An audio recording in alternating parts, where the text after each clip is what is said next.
నమస్తే, welcome to legend TV. నేను మీ journalist అనిదీర్. Present అయితే నేను ములుగు పట్టణంలో ములుగు జిల్లాలో తిరుగుతా ఉన్నా. ప్రజెంట్ అయితే ఇక్కడ మొదటిగా మున్సిపాలిటీ ఎన్నికలు రాబోతున్నాయి. సో త్వరలో కూడా ఎన్నికలు జరగబోతున్నాయి. ఏదో ఒక జెండాను అయితే ఎగురబోతుంది. సో ప్రజెంట్ అయితే బీఆర్ఎస్, కాంగ్రెస్, బీజేపీ అభ్యర్థులంతా కూడా ప్రచారంలో దూసుకువెళ్తున్నారు.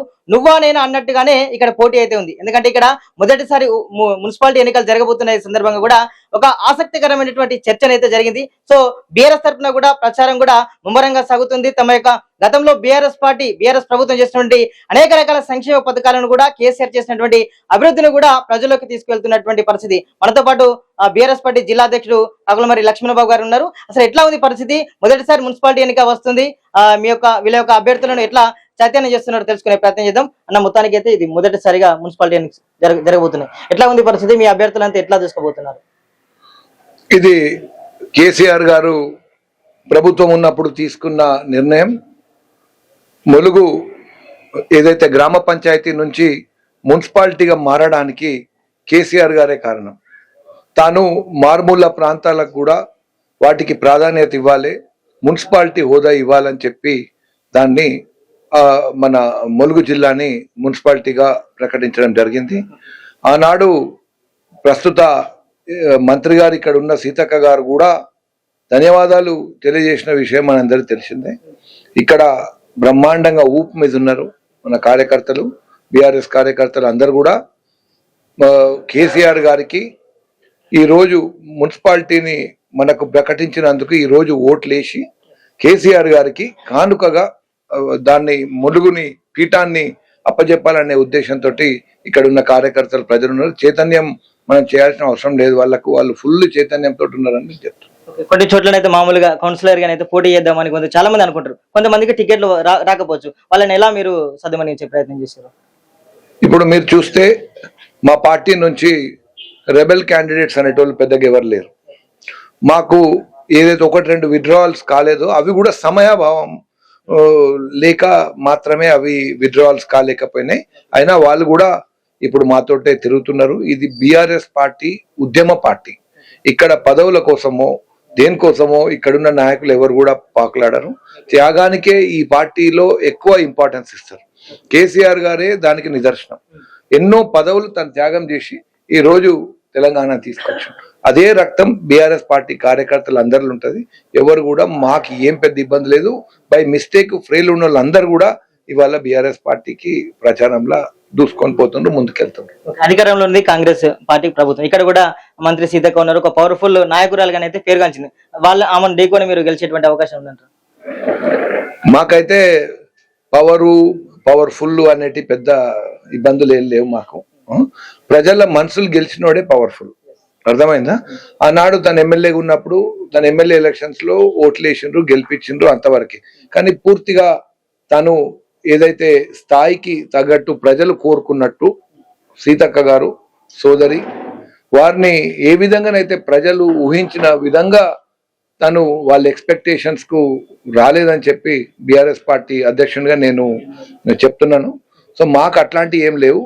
తాను అధికారంలో ఉండి వాళ్ళు అధికారాన్ని దుర్వినియోగం చేసుకొని ఏమన్నా చేసి మా మీద ఒత్తిడి తేవాలని చేసే ప్రయత్నాలని మేము అడ్డుకుంటాం. మొన్న జరిగిన పంచాయతీ ఎలక్షన్స్ లో కూడా చాలా పెద్ద ఎత్తున అధికారులని వాడుకోవడం జరిగింది. అయినా అది మాకు ప్రతిపక్షంలో ఉన్నాం కాబట్టే అది సహజంగానే మేము భావించినాం. మేమేం పెద్ద టెన్షన్ పడలే. మీరు చూసినారు ఏటూరు నాగరం కానివ్వండి, ఇక్కడ ఉన్న జంగాలపల్లి కానివ్వండి, ఇంకా వేరే ఏవైతే జాకారం కానివ్వండి, కాసిందేవ్పేట కానివ్వండి, తాడువాయి కానివ్వండి, కాటాపూర్ కానివ్వండి, పెద్ద గ్రామాలు మేము బ్రహ్మాండంగా మేము గెలిచినామంటే దానికి నిదర్శనం అదే.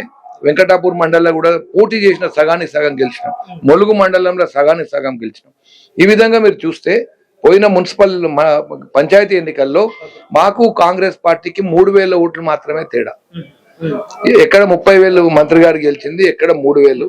సో ఇవన్నీ చూస్తుంటే మేమేం మంచి బ్రహ్మాండంగా ఉన్నాం అండ్ ఈ రోజు దూసుకొని పోతున్నాం అని చెప్పి మీకు తెలియజేస్తున్నాం. ఈ మధ్య కాలంలో ఒక హాట్ టాపిక్ గా ఉంది. ఒక జిల్లాల యొక్క కుదించే ప్రక్రియ చేస్తున్నా చెప్తున్నారు. ములుగు జిల్లా కూడా ఉంటుందో ఉండదు అనేటువంటి చర్చ కూడా నడుస్తుంది. దానిపైన మీరు ఎట్లా పోరాటం చెబుతున్నారు?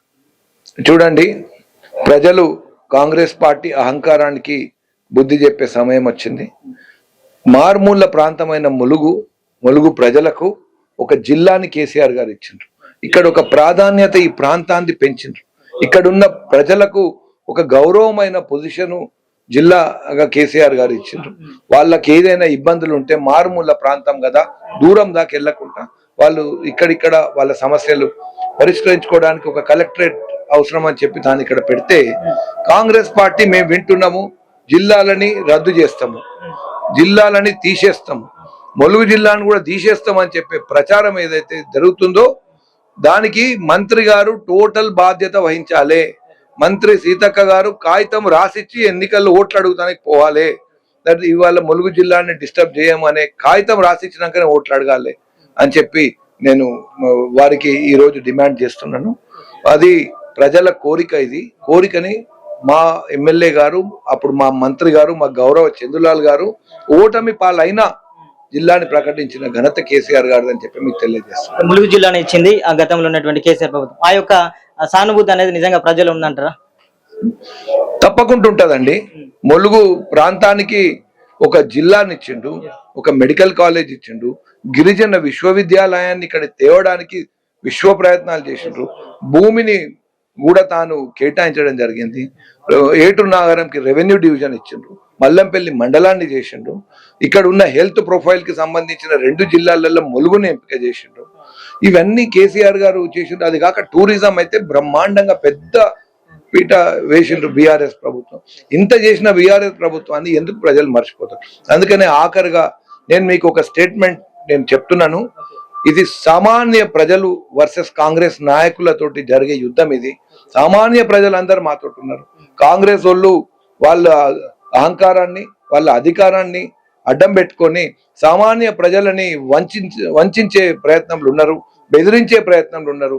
అందుకనే మీరు గుర్తుపెట్టుకోండి, ఎన్నో ఉద్యమాలు చూసిన గడ్డ ఇది వరంగల్ గడ్డ.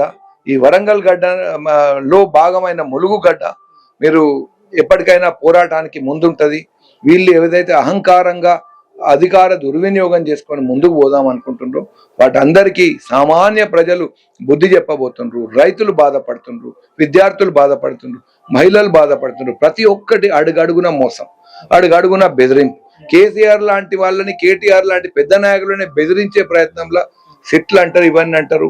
కేసీఆర్ గారి ఆనవాళ్ళు చెరిపేయాలంటారు. ఇప్పుడు ఏమన్నా అంటే జాతిని తిడతారు, కులాన్ని తిడతారు. ఒక గౌరవ ముఖ్యమంత్రి గారు ఏదైతే స్థాయిలు ఉంటారో ప్రమాణ స్వీకారం చేసినప్పుడు అన్ని కులాలు, అన్ని మతాలు, అన్నిటికీ నేను ప్రతినిధిని అనే వ్యక్తి ఈ రోజు ఒక కులాలని వాటిని పట్టుకొని తిట్టడం చాలా బాధాకరం. అందుకనే మీకు చెప్తున్నా, ఇది సామాన్య ప్రజలు వర్సెస్ కాంగ్రెస్ పార్టీ మధ్యలో జరగబోయే యుద్ధం. బ్రహ్మాండంగా బీఆర్ఎస్ పార్టీ గెలవబోతుందని చెప్పి మీకు తెలియజేస్తారు. ఈ మధ్యలో సిట్ ఇచ్చారని మీరు కూడా చెప్పారు. ఈ టర్మ్ లోనే ఇది తీసుకురావడానికి కారణం ఏంటిది? దీన్ని రాజకీయంగా ఎలా చూడవచ్చు? ఇప్పుడు ఇవన్నీ ఏంటంటే బెదిరించి కేసీఆర్ గారిని డిస్టర్బ్ చేయాలి, కేటీఆర్ గారిని డిస్టర్బ్ చేయాలి అనుకుంటాను.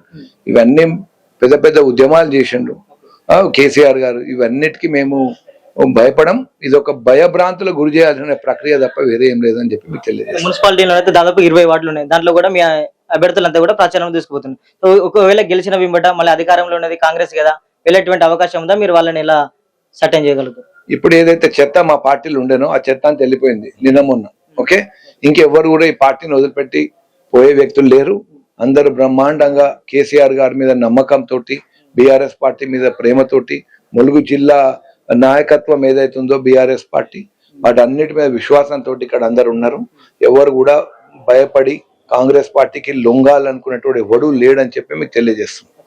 ఫస్ట్ టైం అయితే మొదటిగా అంటే మున్సిపల్ చైర్పర్సన్ మీద మీ పీఠం అయితే జెండా ఎగరబోతుందా? తప్పకుండా ఎగరబోతుంది. బీసీలకు పెద్దపీట ఇచ్చినాము. దాదాపు 75% స్థానాలు మేము బీసీలకు ఇచ్చినాము. మహిళలకు 13 స్థానాలు ఇచ్చినాం. 50% కంటే ఎక్కువ ఇచ్చినాం అని చెప్పి మీకు తెలియజేస్తున్నా. బ్రహ్మాండంగా ప్రజలు మాతో ఉన్నారు. మేము గెలవబోతున్నాం అని చెప్పి మీకు తెలియజేస్తున్నాం.